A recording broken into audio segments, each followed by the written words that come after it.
դուք ով եք կարելի է հարցնել սրանց, էլի, որ ինձանից պահանջում եք, որ ես ցեղասպանություն մոռանամ, որ ես մոռանամ, որ երգիր ենք ունեցել 3000 տարվա, որտեղ ամբողջ մեր մշակութային շերտն է։ Վերջին հաշվով 100 տարին պատմության համար մի մեծ բան չի։ Ըստ էության 100 տարի էլ չկա։ Այն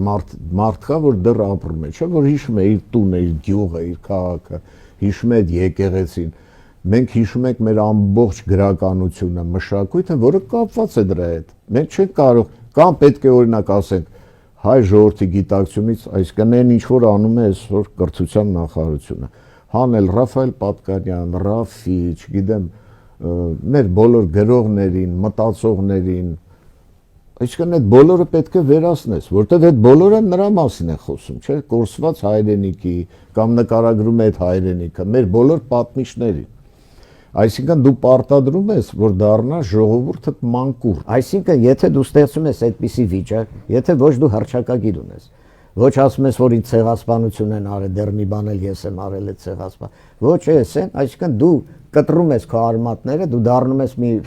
կասեն ռուսները կալաբոկ,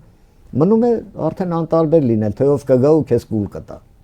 Այսինքն քաղաքական հետաքրքրությունը որպես ժողովուրդ, ազգ, պետություն։ Արմատ չլինի բույսը, որ Այո, բույսը դու կորցնում ես,